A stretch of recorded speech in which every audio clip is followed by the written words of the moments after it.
Bonjour, bonsoir, bon matin, peu importe quand, vous êtes à la bonne place sur Canada Love Hockey Podcast. Je sais, ça rime. Alors, je suis accompagné avec Phil. Bonjour, comment ça va?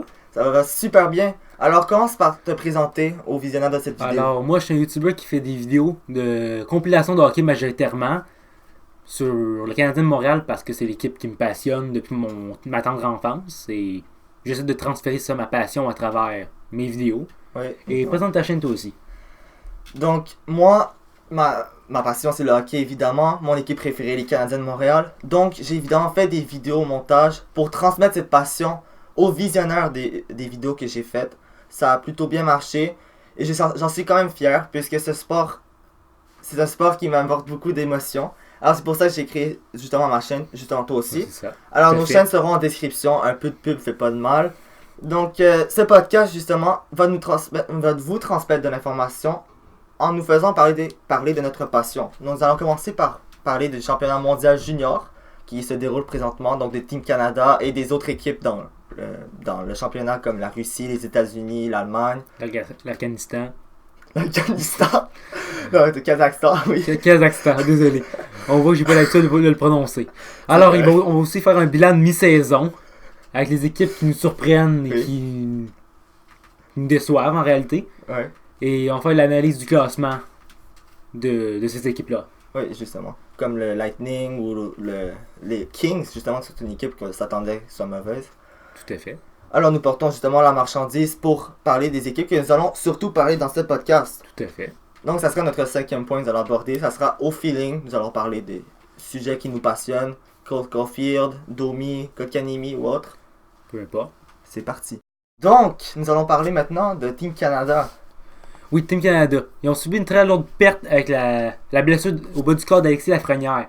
Ouais. Lui qui a détruit à lui tout seul quasiment les États-Unis avec ses 4 points lors de C'est son 4 match. points, oui. Mais, justement, j'étais sûr que tu allais parler d'Alexis Lafrenière qui est potentiellement, mais quasiment sûrement le premier choix total l'an prochain. Oui. Mais imagine, à Montréal, le repêchage, imagine. Ouais. Je voudrais pas, mais... Imagine Montréal le repêche. Ouais, c'est ça. Ça serait la pire chose pour le jeune selon moi. Mais Pour la simple raison que toute la pression médiatique qui va autour de lui. Déjà qu'il y en a beaucoup autour de lui, vu que c'est à Montréal et que Ouais. ça va être le premier. Ouais, Genre, premier au repêchage. Déjà là, il va y avoir une très grosse pression sur lui, alors ça m'étonnerait. c'est comme tu le penses- scénario, c'est le scénario trop parfait, justement. Mais- C'est le même. Là, je sais que c'est pas un Québécois, mais c'est le même scénario qu'un Galchenyuk selon moi. Ouais, Pourquoi? Il arrive, il va faire des bonnes choses pour commencer, mais avec la pression médiatique, tout ça, ça va le détruire. puis ça va le détruire au fil du temps selon moi. Donc, Kiki, mais on va parler de ça plus tard. Alors, on va continuer avec Team Oui. Canada. Oui, on continue à aller. Donc, Alexis Lafrenière reste quand même le meilleur pointeur de Team Canada après 3 matchs joués. Oui, Mhm. nous faisons ce podcast tout de suite après le match contre l'Allemagne où le Canada a remporté 4-1. Mhm. Donc, Lafrenière, avec ses 4 points, même s'il a joué 4 périodes, quasiment complètes, Mhm. il est le meilleur pointeur de l'équipe.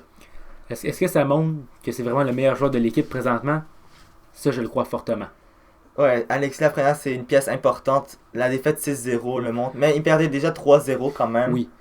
Mais avec un Alexis Lafrenière dans son équipe, je suis pas mal sûr qu'il aurait pu au moins marquer un but dans ce match-là. Ouais, je suis d'accord. Est-ce que tu as vu justement pendant le match de la Russie le geste que Barrett Hayton a fait après le match? Malheureusement, j'ai pas pu visionner entièrement ce match. Donc, on a pu.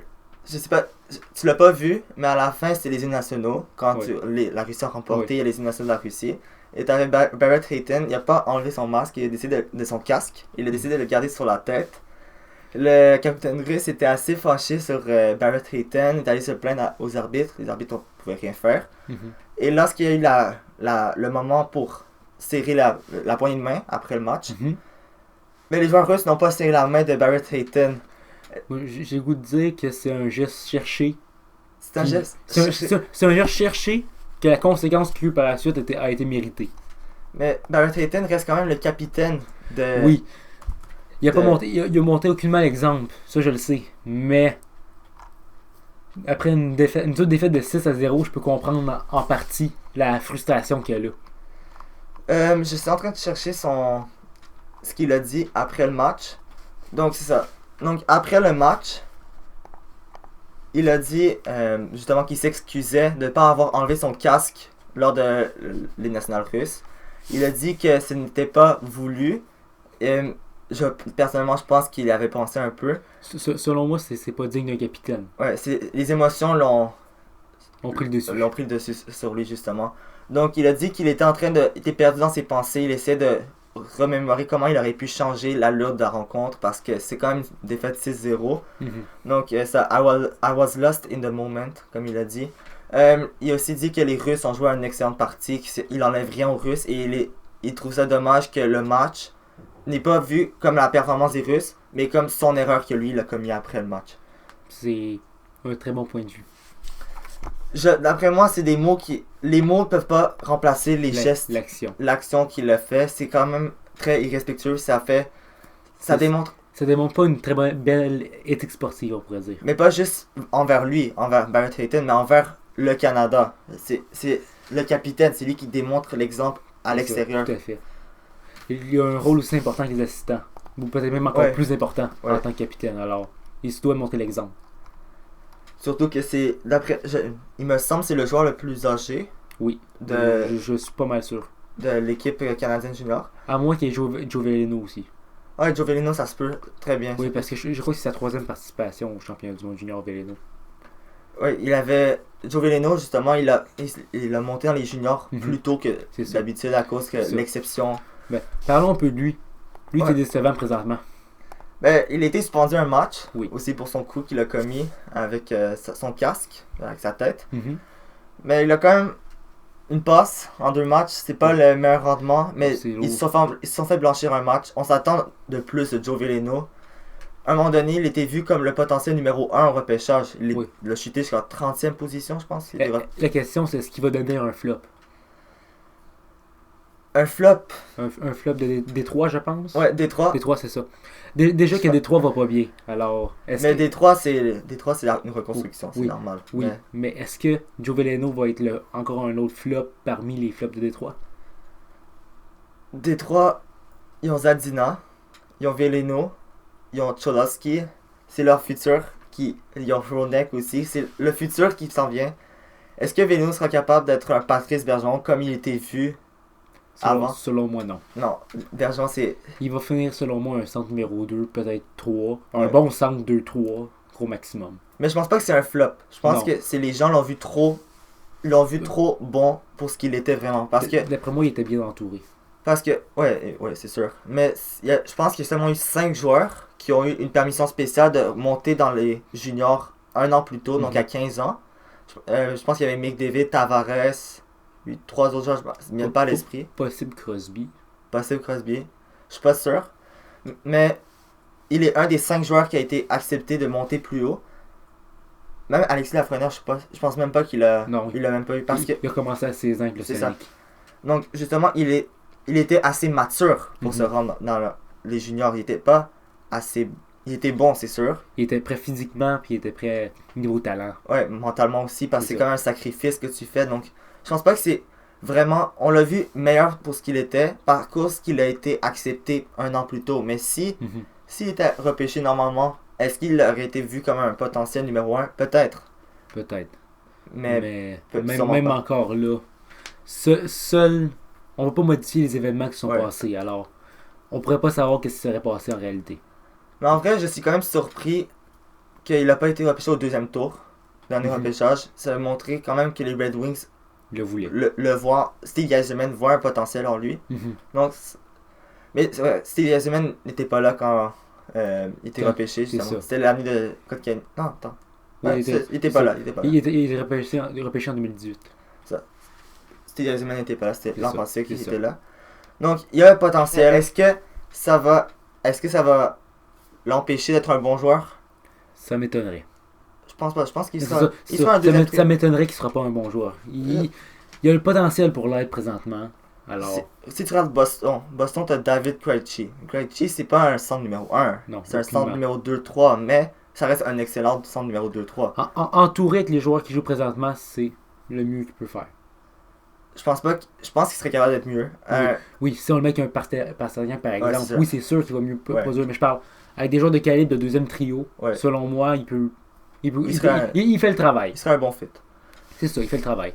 Ok, on va parler un peu de Raphaël Lavoie. Raphaël Lavoie, le petit d'Halifax. Ouais. Alors, lui, pas grand commentaire, on l'a quasiment pas vu. Je suis d'accord. Nulle part. Mais je l'ai vu par sa présence physique qui l'amène quand même à l'équipe. Oui, mais avec son talent de scoreur, ça, on voit rien.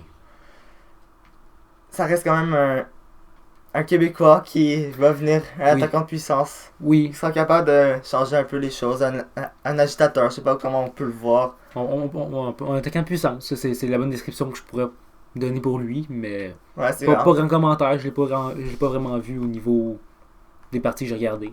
Ouais, au niveau talent, en effet. Un petit dernier joueur pour terminer sur le Team Canada, Quinton Byfield.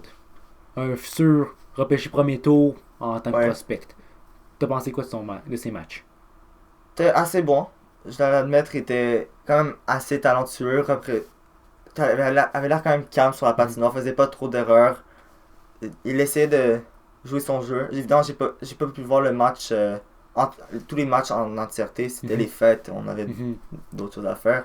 Mais évidemment, le hockey, ça reste quand même une grande partie. Mais quand c'est pas possible, la famille passe avant. Donc, de ce que j'ai vu, il avait l'air quand même calme, confiant sur la patinoire. Pas une mauvaise chose à dire à propos de lui. Tout ça malgré qu'il n'y ait aucun point. Malgré qu'il n'ait aucun point. Ok, parfait. Alors, qu'est-ce qui va terminer pour Team Canada? Quoi? On termine pour Team Canada. Je suis d'accord. On va passer avec les autres équipes. Regarder un petit peu le classement. En général. En général. Donc, le groupe A, le groupe opposé. Le groupe A. Très surprenant la Finlande au-dessus. Je savais qu'il y avait une très bonne équipe avec une grande force au niveau des prospects, mais ça m'étonne qu'il soit aussi haut que ça dans le classement. Je m'aurais attendu à voir la Suède peut-être au-dessus, ou peut-être... ouais, je suis d'accord. Quand même qu'ils ont les anciens joueurs qu'on entend toujours parler, les Laine, même Kotkaniemi était... a joué pour, là. Comment je fais ça? C'est une équipe chaque année qui est sous-estimée selon moi. Même, malgré que c'est quand même eux qui ont gagné l'an passé. Oui, c'est eux qui ont gagné. Mais. Ils avaient Capo Caco. Oui. Et ça l'a beaucoup aidé. Mais les États-Unis aussi avaient Jack Hughes. Oui, sauf que Jack Hughes était un peu moins visible. Que Capo Caco. Ouais, Capo Caco, ouais. Oui, il a été très visible pareil. Ouais. Ça, j'ai aucun doute là-dessus. Là. Il n'aurait pas été repêché premier s'il aurait fait n'importe quoi à son tournoi. Mais on peut dire quand même que la Finlande se font quand même. Au niveau des points. Il y a quand même Patrick Puistola. Qui est impressionnant avec ses 3 buts 4 passes en 3 matchs. Ouais, 3 matchs. Alors ça fait... C'est vrai qu'ils ont joué contre des équipes un peu... Oui, un peu moins bonnes. Moins bonnes comme Kazakhstan justement. Le Kazakhstan. Pas l'Afghanistan. C'est ça, le Kazakhstan. La Slovaquie aussi. La Slovaquie, je m'attendais pas à grand chose de cette équipe-là, honnêtement. Et... On s'attendait à ce qu'il passe. Il y a le Kazakhstan, c'est sûr. C'est ça. La Suisse m'a un peu déçu, par exemple. Je sais pas pourquoi. Je m'attendais à une surprise de la Suisse cette année, je sais pas. Pour vrai, je sais pas pourquoi. C'est la Suisse. Non, mais c'est ça. Je m'attendais peut-être à voir la Suisse au même niveau que la Suède. Je sais pas pourquoi. Mais ils sont pas loin. Ouais, mais je sais qu'ils sont pas loin, mais je m'attendais à voir à peu près au même niveau. Si on regarde présentement, je pense que la Suisse est en train de jouer ou a fini son match. Ouais, la Suisse vient de finir son match 7-2. C'est ça. La victoire contre la Slovaquie. Ça montre que ils méritent leur place dans le tournoi. Et ouais. J'ai pas grand commentaire de plus sur cette équipe-ci. Donc, si on regarde aussi, il y a la Suède, la Finlande, Suède, Canada, États-Unis, Russie. Ça reste des puissances dans les tournois. C'est vraiment les surprises. La Slovaquie, la Suisse, le Kazakhstan, ou l'Allemagne, la République tchèque. C'est vraiment ces équipes-là qui peuvent bouleverser le classement. Vraiment. Donc, comme on peut voir dans le groupe B, les États-Unis qui sont premiers présentement. Ils sont premiers, puis je suis pas aucunement étonné. Ouais. Avec un joueur comme Trevor Zegras qui joue très bien ce temps-ci. Très bien, ouais. Ou Cole Caulfield qui fait rien, mais ça, c'est un détail. On rentrera dans son... Si Cole Caulfield démarre, ça pourra faire des ravages. C'est ça. On dit que leur attaque est très solide. Ouais. République tchèque. Aussi qu'en ce moment, ils sont en train de faire 3-3 contre les États-Unis. Je m'attends à une victoire des États-Unis entre ces deux-là. J'espère. J'espère. Je souhaite ça pour Team Canada. Ouais, pour Team Canada, c'est sûr. L'Allemagne. J'ai beaucoup aimé la performance de... C'est quoi déjà son nom? Son prénom. Est-ce que déjà le joueur, désolé, j'ai vraiment un blanc. Attendez, Moritz Seider. J'ai c'est vraiment bon, aimé ouais, j'ai vraiment aimé sa performance défensive. Même s'il n'y a pas grand point au niveau à l'attaque. ouais. J'ai vraiment aimé son implication physique qu'il a, tout ça. Ouais. Je comprends pourquoi les Oilers l'ont repêché. Sûrement. Dreisaitl, mais genre, les Oilers C'est aiment ça, les Allemands, c'est ça, Dreisaitl. c'est ça, tout à fait. C'est ça. Ils s'en vont souvent vers l'Allemagne depuis les quelques Ouais. dernières années. Mais la Russie, aussi, c'est assez surprenant qu'ils soient en ce moment sortis de. Ils peuvent pas passer plus loin. Mais à vrai dire, J'ai aimé la performance de Romanov. ouais, Ça, Romanov c'est ça. était bon, était bon. Je le verrais bien arriver à Montréal l'année prochaine. T'es joueur du match C'est ça. contre le Canada. Donc, l'affaire, c'est que Romanov, est-ce qu'il voudra quitter la Russie encore? On sait pas. Selon moi, il va le faire pour ça serait mieux pour sa carrière. Justement, je pense qu'on devrait passer maintenant à la Ligue nationale de hockey. Parfait. On commence à parler un peu de ça. Parfait. On va y aller. Alors, on commence maintenant. Alors, passons pour la LNH, donc les équipes en tant que telles. Nous allons commencer avec la division. Je pense qu'on devrait faire division par division. On peut y aller, let's go. Métropolitaine. Donc, évidemment, Islanders. On va commencer avec eux. Les Islanders qui sont deuxième de leur division avec 24 victoires, 10 défaites et 3 en prolongation. Ça, j'ai pas grand chose à commenter. Je peux dire que ils nous étonnent. Ils ont eu une grosse série de victoires Ouais. pendant 11 matchs, je pense. 10 ou 11 matchs. dans ce coin-là. Ça les a remis vraiment sur la Ouais. bonne voie. Mais ils sont vraiment sous-estimés, les Islanders. Je suis d'accord. Même moi, en début de saison, je les voyais pas là. Je pensais que la saison passée, avec justement Robin Lehner qui était là, qui les a vraiment aidés, les Islanders, je pensais vraiment que c'était la raison, la clé du succès. Mais en fait, c'est pas vraiment Robin Lehner, mais c'est vraiment la défense de Barry Trotz. C'est ça. Je pense. Même on voit avec un gardien comme Varlamov qui Ouais. a été ordinaire la saison passée. Et Thomas Greiss, ouais. Mais Thomas Greiss, ça, j'ai pas grand chose à commenter sur lui. Je trouve qu'il fait le travail. Il fait la job. Mais il fait la job. Varlamov, qui a eu beaucoup de difficultés la saison passée avec l'Avalanche, je trouve que cette année, il se reprend en partie avec les Islanders Ouais. grâce à un gros système défensif. Quand Et- même. J'ai juste le goût de voir un peu ses statistiques. Vas-y. Alors, non, c'est ça. Varlamov, en général, il s'est clairement repris de la saison passée, comme je dis, parce que Ouais, quand même. 13 ça, victoires, c'est ça. 3 défaites. 13 victoires, avec un pourcentage d'efficacité de 920 puis un pourcentage de but à l'eau de 2,40, c'est super bon. c'est super bon. C'est très bon pour un gardien qui a eu quasiment Ouais. en dessous de 900 la saison passée. Là, je suis quand même. Ça me surprend, je m'attendais pas à ce qu'il ait des aussi bonnes C'est statistiques. ça. Mais avec un système défensif aussi solide que celui de Barry Trotz, ça m'étonne pas. Ouais. Ouais, la saison passée était quand même 20 victoires, 19 défaites. C'est C'était ça. plus Il- 50-50. Il était ordinaire. 500, ouais. 909. C'est ça. C'était pas le meilleur, mais il faisait la job. Mais maintenant, il se surpasse, c'est sûr. C'est Et ça. c'est une raison, la clé du succès des Islanders, qui ont seulement joué 37 matchs. Donc, s'ils gagnent leurs 3 matchs en main sur les Capitals, ils seront seulement à 1 point des Capitals qui sont premiers de la ligue. Les Capitals ne m'étonnent pas. Oui, comment je peux dire ça? Je suis très fier de où ils sont, ça m'étonne pas aucunement. Ouais. C'est pas une surprise. C'est Ouais. c'est les Capitals. Ouais, on va attendre. Oldby joue bien, Les Ovechkin joue Capitals, bien. il faut juste attendre les séries, c'est vraiment ça. Mais cette année, d'après moi, ils vont aller all-in. Ils n'ont pas le choix. Encore une fois, Backstrom et Holtby, agent libre cet été, c'est ça. ils ont pas le choix d'aller all-in. Ovi qui veut bientôt prendre sa retraite. Ouais, aussi. Ça, c'est quand même Pas une le choix. surprise. Oui. Moi, je pensais qu'elle allait all-in pour battre le record de Gretzky, mais. Mais est-ce que qu'est-ce que ça change qu'il gagne le record ou non? C'est sûr que tout le monde voudrait voir, mais Il le mérite. c'est sûr que c'est vrai. C'est vrai. C'est un athlète, un C'est professionnel. ça. De haut niveau. Je suis tout à fait d'accord avec toi. Donc, si on regarde, présentement, ils ont une masse Salarial. salariale Sont- très élevée. sur le bord de Ouais. la masse. Ils sont à la limite, vraiment. Donc, s'ils veulent faire des acquisitions pour les séries, ils ont seulement 170 000 $. Il va falloir qu'il bouge un joueur avec un gros salaire. Peut-être les Devils Possible. là-dedans. Parce que justement, parlons un peu des Devils. Devils qui surprennent, mais Pas vraiment. ils surprennent du mauvais sens. Ils C'est ça. déçoivent vraiment. On Avec- s'attendait avec Taylor Hall, avec L'acquisition de Subban, l'arrivée de Jack Subban, Hughes, de Jack Wayne Hughes. Simmons. On s'attendait vraiment qu'il y ait, Nico Hischier qui devait C'est ça. s'améliorer, Coleman. Ouais. c'est ça, qu'il y ait un renouveau. Ou même le russe qui vient juste d'arriver. Ouais, Gusev. Gusev, c'est ça.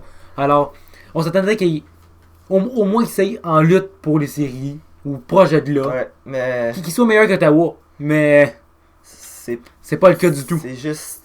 Ça a juste continué de dégringoler depuis le début de la saison. Schneider qui fait n'importe quoi devant les filets. En fait, c'est ça le problème avec les Devils. Ils ont une équipe, mais ils n'ont pas de gardien, ni de coach. C'est ça. Donc, Alors, ça va être un ou l'autre. Soit le coach, soit le gardien cette année. Ils pourront pas avoir les deux. même Schneider, je pense qu'il est dans la Ligue américaine. Oui, il est présentement. rendu, c'est ça que je dis. Il a tellement fait mauvais qu'il l'a envoyé dans la Ligue américaine. Est-ce que tu as déjà pensé à ça? Les Devils, quand ils ont fait les séries, il y a 2 ans contre le Lightning de Tampa Bay en première ronde, il y avait comme gardien Schneider et Kit Kincaid. Oui. Les deux dans la Ligue américaine maintenant et pas capable de jouer dans la Ligue américaine. Les deux. C'est ça. C'est ça le problème avec les Devils. S'ils avaient un gardien de but, un Martin Brodeur comme dans le temps, Mhm. c'est sûr Ou que. un Carey Price de nos jours, un Marc-André Fleury, peu C'est importe. Un grand gardien. Ouais. Grand, puissant, fort, Ouais, c'est sûr que ça. imposant. Ouais. Tu comprends ce que je veux dire? Qui a des très bonnes statistiques. C'est un bon gardien, finalement, ça les aiderait. Un peu comme les Islanders. Les Islanders, C'est c'est ça. sûr qu'ils Ils ont- ont un ils ont- gardien qui fait la job. C'est ça. ce qui- Ils ont 2 gardiens qui font le travail. C'est ça. Mais c'est ce que les Pingouins, justement, la surprise de Tristan Jarry, puis Tristan Jerry, oui. Matt Murray qui, quand même, Qui fait correct, correct, mais qui déçoit. par moment. Parce que, il faut se rappeler, les Pingouins avaient le choix entre Matt Murray et Marc-André Fleury. Plus le temps avance, plus ils remarquent le mauvais choix Mais qu'ils ont fait. c'est sûr qu'au niveau monétaire, ils n'avaient pas le choix Oui. de faire ce move, mais c'est sûr qu'ils Mais c'est ont ça. un peu de regret. L'avenir, c'était Matt Murray, mais Est-ce qu'il aurait pas pu garder Fleury et avoir Jerry comme backup? ouais, mais après ça, Vegas, avec Ouais. Matt Murray, est-ce que c'est juste les Pingouins le problème, avec leur défense? Selon moi, c'est pas la défense. Parce Il que, faut se rappeler- parce que quand Fleury était là, oui, leur défensive était un peu meilleure. Ouais. Mais pas tant que ça non plus. Il y a un joueur peut-être meilleur dans l'alignement défensif. Ça, ça me fait penser un peu. Les Pingouins, leur défense constituée de Le Temps, du Moulin, Jack Johnson. Mhm. Après ça, t'as T'as 3 autres. t'as le Québécois. Ah non, c'est vrai, non. Je me suis trompé. Le laissez-faire, ils ont été chercher dans un échange, le laissez-faire. Ouais. Non, c'est ça. Mais en tout cas, Matt Murray, selon moi, c'est. Mais c'est ce que j'essaie de dire. T'as les 3 principaux. Même Jack Johnson, c'est pas le meilleur, on est d'accord. Non, Il y a c'est Peterson aussi qui est pas mal bon. C'est ça, c'est Peterson.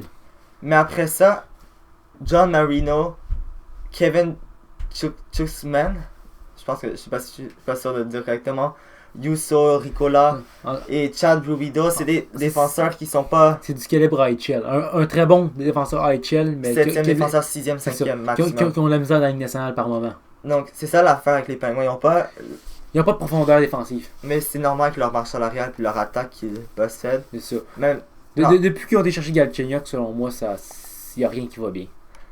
mais ce que ça pourrait te surprendre, mais Galchenyuk en vrai Oui. commence à Oui, il commence à se réveiller ce temps-ci, mais je parle. Avant ça, ouais, je comprends pourquoi les Coyotes n'ont pas voulu continuer avec lui. d'accord, pour Kessel en plus, c'est Pour Kessel, c'est surtout Ouais. ça. Kessel qui fait correct avec eux. Là. ouais, mais Bon, il déçoit quand même. C'est l'Arizona. C'est l'Arizona. On va parler d'eux plus tard. Ouais.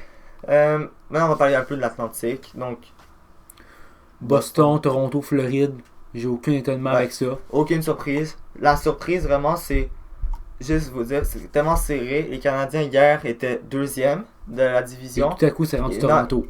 Non, c'est rendu Toronto. Floride ont dépassé les Canadiens. Tampa Bay ont dépassé les Canadiens. Puis les Canadiens sont ramassés 5e dans la 4e masse. Alors qui- ça veut dire qu'ils font pas les séries techniquement? Techniquement, ils ne feraient pas les C'est séries ça. présentement. Ça serait. Ils sont quand même pas loin. Ils sont à quelques points. C'est ça le problème. C'est le problème avec. Ça va finir comme la saison passée. Il va manquer quelques points pour les faire Ça- s'ils les font S'ils pas. continuent comme ça. C'est Parce ça. que, regardons un peu, t'as Philadelphie, Mhm. qui sont premiers dans le 4e masse, ça Ouais. veut dire 49 points, Mhm. et Caroline, qui sont 2e dans le 4e masse, avec 48 points. Ouais. Donc, pour faire rattraper, il faut faire 48 points. Les Canadiens sont à Ouais. 42, avec le même nombre de matchs joués. Mais là, tu as Tampa Bay, qui ont 2 matchs de moins, Qui commence à bien et jouer. qui sont à 44. Qui commence à se réveiller clairement. C'est ça. Donc, les Canadiens, vraiment, ils sont en retard de 3 points environ. S'ils essaient de faire les séries. S'ils veulent faire les séries, ils doivent dépasser soit Tampa Bay, soit Floride, soit Toronto. Les plus prenants. Les plus faciles, ça va être la Floride. Toronto, Les- même. les- Toronto, il commence à se reprendre. Oui, depuis l'arrivée du nouvel entraîneur. Oui. Depuis que. C'est déjà son nom. L'ancien entraîneur. Babcock. Depuis que Babcock est parti, Oui. on voit vraiment ce que Barry peut apporter à l'équipe. Ouais. Anderson, il joue mieux. Matthews joue mieux. Tout le monde joue mieux finalement. Tavares, même, il joue mieux. Il y a eu une période difficile en revenant de sa blessure. Ouais. Là, il est revenu en force avec 40 points dans mon pool. Dans ton pool, oui. Alors, Pour être. Tu savais que Anderson, c'est le gardien de l'histoire de LNH qui atteint le plateau des 200 victoires le plus rapidement. Avec une équipe comme ça, on peut comprendre aussi. Avec les Ducks aussi, avant. Oui. Donc, Anderson, c'est pas un mauvais gardien, c'est un excellent gardien, mais la défense de Toronto, Par moment. c'est Anderson. S'il n'y a pas C'est ça. d'Anderson, c'est. Ça devient un peu compliqué. Mais C'est c'est l'attaque. On leur souhaite pas une blessure. Ouais, c'est sûr. En tant que fan des Canadiens, Oui. C'est mais sûr, On mais- souhaite jamais du mal aux autres. c'est ça, jamais. C'est toujours. Si toi t'es meilleur que l'autre équipe, ben t'es capable de les dépasser. Ou si le meilleur Logiquement. esprit d'équipe, ou C'est ça. peu importe. Ça, j'ai pensé à ça l'autre jour. Si tu regardes un peu, Toronto, ils ont le talent, Mhm. l'attaque, ils ont ce show qu'ils sont capables de mettre sur la patinoire. Les Canadiens, ils ont cet esprit d'équipe que Toronto n'ont pas forcément Oui. par moment. S'ils ont la combativité des Canadiens, puis les Canadiens ont le talent, ça serait l'équipe, le fit parfait. Ça serait l'équipe qui me refait penser un peu à l'équipe de 93. En partie. Oui, je sais, j'aurais t'étais mal. Oui, je suis de retour loin, mais l'équipe avait du talent, Ouais, un esprit d'équipe, puis un gardien. ouais, je suis d'accord. Voilà pourquoi. Je retourne pas sur la Coupe Stanley, comme tout à fait là. La vraie en plus. La vraie. Tout à fait. Donc, aussi à Ottawa. Dans les derniers, mais en vrai, je suis vraiment impressionné par Anthony Duclair. Quand même, il avait atteint le plateau des 20 buts la semaine passée, je pense. Oui, Donc, c'est ça. Namestnikov qui fait bien aussi. Qui fait bien pour un choix de 5e tour qu'ils ont donné. C'est ça. C'est vraiment bon. C'est vraiment bon. T'as Chabot, qui, même si c'est pas Le même Chabot que la saison passée. passée, ça reste Thomas Chabot, qui est C'est quand ça. même un défenseur de qualité. Mais ce qui me surprend, c'est avec leur défense qu'ils Mhm. ont. Nomme-moi un défenseur, à part Chabot, et. Mais nomme-moi des défenseurs de. Ottawa. J'en connais aucun. C'est ça, justement, ça vient pas à l'esprit, donc c'est ça ce qui C'est est, ça. c'est ce qui est C'est- impressionnant. C'est ça. Je peux dire, l'exemple, l'acquisition de Connor Brown a beaucoup aidé aussi. Oui, Connor C'est- Brown. Tyler Ennis. Tyler Ennis aussi.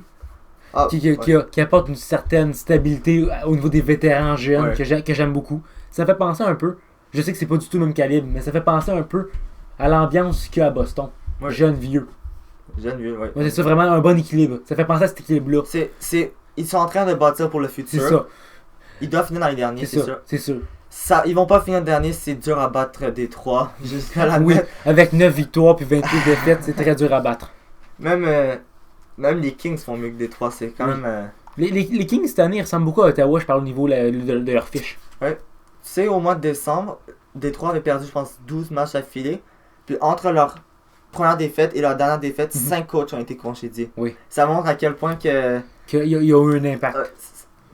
Il y a eu un impact. l'impact, Leur congédiement de leur coach a eu ouais. un impact. Ça fait monter complètement. Le classement a complètement changé C'est depuis, ça. depuis le début. Puis On peut parler un peu des Blues avec 5 victoires de suite. Pas 5. 5? Non. Combien? Je pense que c'est 10 même. Non, c'est 5. Non, c'est 10. Oh, peu importe. Je suis quasiment sûr. Ok, vérifie. Mais en tout cas, je sais très bien qu'il y a une très bonne séquence présentement. Et une huitième. Huitième. On est entre les deux. On est en les deux. Ensemble, on est correct. Ah, correct, on est correct. C'est ça. En tout cas, je peux dire que Bellington, depuis son arrivée la saison passée, ça aide grandement l'équipe. Puis, C'est sûr. je peux dire pourquoi pas réessayer le all-in puis en gagner une deuxième d'affilée. Ça m'étonnerait. La difficulté avec les Blues, c'est qu'ils ont Alec Pietrangelo qui C'est va être agent libre cet mais été. c'est ça. Est-ce qu'il va rester? Est-ce qu'il va partir? C'est la question. Si c'est une prolongation de contrat, ce qui m'étonnerait fortement. Mais Ouais, en vrai, je serais pas surpris de voir Pietrangelo rester à moins cher. à moins cher possible. C'est le capitaine, ça reste le capitaine. Oui. Et s'ils sont pas capables de le signer, s'ils sont pas capables de s'entendre, Mhm. ils vont échanger quelqu'un. Ils vois pas. vont s'arranger pour avoir quelque chose en retour. Je vois pas comment ils pourraient décider de De quitter son équipe comme ça. ouais, de juste le laisser Mhm. partir comme ça fait pas de sens. À Mhm. moins qu'il veut partir. Oui, Toronto ça m'étonnerait. n'a pas de place pour C'est ça. l'acquérir. Voilà pourquoi. Mais est-ce que si les Blues, Racine du solaire. est-ce qu'ils seraient prêts à échanger pour avoir quelque chose? il y aurait quelque chose de gros contre lui. Ouais, c'est sûr. Ça serait un très bon joueur d'attaque. Ça pourrait être un Kapanen avec un choix. Ouais. Ça pourrait être quelque chose comme ça. Quelque chose qui va avoir un impact. Tout à fait. Peut-être pas direct, mais dans le futur, Ouais. ça va être clair. Donc, Parce qu'on sait que Kapanen puis le livre par moment, c'est pas toujours clean. Depuis que l'entraîneur est parti, c'est rendu bien. ouais, Mais avant, depuis que Babcock est parti, ça va bien. Mais avant ça, c'était pas l'amour entre l'entraîneur et le joueur, on va dire. ouais, je suis Comme avec la majorité de la chambre, comme avec Marner, tout ça. Il y a eu tout le drama qu'il y a eu autour de Marner. J'espérais qu'avec cette équipe-là, il n'y ait pas le même drama qu'autour d'Ottawa, par exemple, qu'il y a eu avec Carlson, tout ça. Mais c'est ça la difficulté, c'est est-ce que les médias détruisent ces équipes? Ça peut arriver, Oui. mais en vrai, des secrets, ça reste pas longtemps dans... Dans l'univers du sport. Ouais, c'est ça. Donc, non, je voulais juste... aujourd'hui, donc dans les buts, il y avait... attends un peu. Donc, Team Canada Junior. Oui.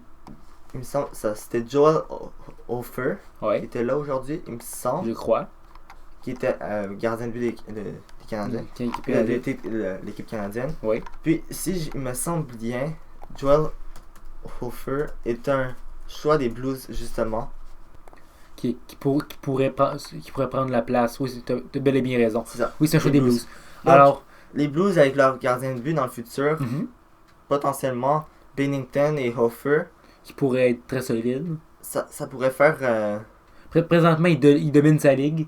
je suis tout à fait. Alors, je me dis peut-être un passage en Ligue américaine comme Bennington le fait pour s'habituer au style de jeu Ouais. vraiment professionnel. Et Mais après ça, Les Blues, ça reste une bonne c'est équipe. ça. Maintenant, ils sont dans le présent. Mhm. Dans le futur, ça sera le futur. C'est ça. Colorado, ils surprennent, mais en même Mm. temps, on sait que c'est une bonne équipe. On connaît McKinnon, on connaît Landeskog, Oui. on savait McCarr. Ouais. McCarr, on savait qu'il était très bon, mais à ce point-là dominant, ça me surprend. Oui, le Calder, d'après moi, il va à McCarr cette année. Ouais. Tout le monde qui va être Jack Hughes ou Capo l'avoir, finalement, ça s'en va directement pour Carl McCarr, selon moi. Suzuki. Suzuki non. Oui, il joue très bien, mais ça m'étonnerait. Alors, Carl McCarr, on sait qu'il joue très bien. Ouais. Peut-être même, il y a déjà des pourparlers pour le Norris, possiblement aussi. Et pour le Norris, je suis pas sûr, mais aussi, McCarr a un léger avantage sur Jack Hughes et Capo. Il a joué en série l'an passé. Ça reste qu'il a commencé en série, mais il a bien joué en série aussi. Il a démontré son talent. Ouais. Dallas, par séquence, parfois sont bons, parfois sont moins bons. Il y a également Vancouver qui, en vrai, ils surprennent vraiment dans la ligue. Peterson joue très bien. Bien sûr. Markstrom, très solide cette saison. Surprenant. Surprenant. En général, ils sont surprenants. Avec leur bonne banque d'espoir. Ouais, c'est sûr qu'à un moment donné, ils doivent débloquer les acquisitions. C'est ça. Durant l'été, ça les a aidés, c'est sûr. Arizona, Kessel, pas le Kessel que Arizona voulait vraiment, mais en vrai, Mais assez pour comparer à Galchenyuk, ils ont gagné le trade pour l'instant. en ce moment, les Coyotes, avec l'acquisition de Taylor Hall, qu'on n'a pas encore parlé, mais non, je le dis, donc on en a parlé. Donc, l'acquisition de Taylor Hall qui prouve que les Coyotes, c'est les séries ou rien. En ce moment, ils sont plus capables d'attendre, ils veulent faire les séries. Et à un moment donné, ça va arriver. Et je pense que cette année, ça va arriver. Ça, c'est bien parti. On sait très bien que Taylor Hall va pas re-signer avec l'Arizona par la Je ne suite. suis pas surpris, par contre. Moi, c'est ce que je dirais. Selon moi, il va pas re-signer avec l'Arizona par la C'est suite. sûr qu'il y a d'autres options. Ça dépend vraiment de s'ils font les séries, s'ils se rendent loin et tout. Il y a encore des pourparlers qu'Edmonton, malgré ça. Ouais, c'est vrai. Darcy Kemper, c'est un excellent gardien cette saison, un des meilleurs en statistiques pour les Coyotes. Mais il s'est blessé. Est-ce que ça va influencer le classement? Je pense vraiment. Antiranta, c'est pas un mauvais gardien, mais ces temps-ci, il a de la difficulté. Un peu comme Kit Kincaid. À Montréal. Ouais, à Montréal, c'est assez difficile pour lui. Donc, dans le quatrième as, il y a Winnipeg. Ils seraient capables de remonter, mais avec la défense qu'ils ont, je sais pas. Ils espèrent sûrement le retour de Dustin Byfuglien. Mais est-ce que Byfuglien va être la solution? Je sais pas. Ça m'étonnerait. Ils attendent vraiment ce que Byfuglien dise, ce qui se passe. On sait qu'il est blessé, mais il doit faire une acquisition d'un défenseur. Ils n'ont pas le choix. Leur défense, obligatoire. Leur défense a besoin de quelque chose. Depuis la perte de Jacob Trouba aussi. Ouais. Pyong C'est sûr. n'a pas réussi à prendre la place que Trouba avait. Pyong a une bonne place en avantage numérique. Oui, mais je parle au niveau défensif. Défensif. Il a pas pris la place que Trouba avait. Chuba qui fait quand même pas si mal avec Oui. les Rangers, se débrouille pas Les, si les Rangers qui sont surprenants cette saison aussi. ouais. Moi je m'attendais quand même qu'ils remontent, Oui, mais c'est sûr, je m'attendais qu'ils jouent mieux, mais peut-être pas aussi bien que ça. c'est sûr. Calgary, Edmonton qui suivent les Jets, donc Mhm. les 3 équipes canadiennes à l'extérieur. Parlons un peu d'Edmonton. Edmonton. Edmonton, qui ont si bien commencé la saison et maintenant qui commence à redescendre, est-ce que c'est la même histoire qui se répète? On espère pas pour eux. Ouais, c'est sûr. Est-ce C'est sûr est-ce que le duo de Draisaitl McDavid et tout serait sur le point de lâcher? Pas J'espère que lâcher, non, mais lâcher. On sait qu'ils supportent l'équipe sur leurs c'est épaules. ça, Edmonton c'est une équipe, c'est un monstre à 2 têtes. S'il manque les S'il n'y a 2 pas les têtes, deux, c'est fini. L'équipe est poreuse défensivement. Pas de profondeur, pas beaucoup. Ils ont des problèmes au niveau marche salariale, mais d'après moi, niveau des gardiens aussi. ils n'ont pas le choix, ils doivent faire les séries, c'est une obligation quasiment. C'est ça. Minnesota, en vrai, je m'attendais pas à grand chose d'eux. Minnesota, ça m'étonne qu'ils soient dans le positif, qu'ils soient au-dessus de 500. Ouais, c'est sûr. C'est sûr que Minnesota, avec le début de saison qu'ils ont eu en plus, c'était horrible. Oui, Nashville, eux, par contre, je m'attendais à beaucoup mieux. oui. Rien n'est fini, c'est sûr. Ils C'est peuvent ça. toujours rattraper les Stars. Le classement est très serré Très en serré général. toujours. Chicago, on s'attendait pas. J'ai rien à commenter sur Chicago. Chicago, on s'attendait à ce que ça soit. Patrick Juste- Kane, toujours aussi bon, mais en général, J'ai une déception pour DeBrincat, je m'attendais à mieux de lui. oui, avec ses 41 buts, je crois, la La saison saison passée. passée, maintenant, rien va pour lui. C'est ça. Anaheim, on s'attendait pas à grand chose. On sait qu'ils veulent faire un virement jeunesse. C'est ça. San Jose, par contre, ça c'est la grosse surprise. San Jose, Rick Carlson me déçoit grandement. Ouais, Eric Carlson. Brent Burns aussi. Mais plus Carlson, après avoir signé son gros contrat Ouais. qu'il a eu, je suis loin de dire qu'il y a un relâchement, mais on dirait qu'il y a un manque de vouloir un peu de sa part, d'un certain côté. Mais en même temps, ils se sont dit que la solution à leur problème c'était Joe Thornton et Patrick Marleau. Oui, c'est pas mieux aussi. Ils ont Mais besoin de trouver quelque chose d'autre. Ouais. Ils sont c'est trop. c'est pas ces deux-là qui vont remplacer Pavelski qui est parti à Ouais, Dallas. c'est sûr que Pavelski c'était une lourde perte pour eux, mais c'est ça Pavelski, ça Carlson. C'est ça. Je pense qu'ils ont gardé Celui, Carlson logiquement. celui qui a le meilleur, pas Ouais. potentiel, mais le meilleur rendement au fil Ouais, des c'est années. sûr que logiquement, mais Carlson est quand même assez souvent blessé, ça c'est le Oui. risque à prendre. Souvent au bas du corps. Puis les Kings, comme on avait dit auparavant, on s'attendait pas à grand chose d'eux. Les Kings. Rien à commenter sur les C'est Kings. les Kings, ils sont bons dans un virage jeunesse. C'est ça. Donc, En reconstruction. Donc, on va parler, pour finir un peu ce podcast, on va parler un petit peu des Canadiens, donc du Oui. futur, du présent. Hier, j'ai trouvé ça intéressant, il y avait Kotkaniemi qui a joué C'est deux un bons- shift. Il a C'est joué avec Peeling et Suzuki. Les trois ensemble ont joué pendant Mhm. un shift contre Ensemble. les Panthers. Ça m'a vraiment...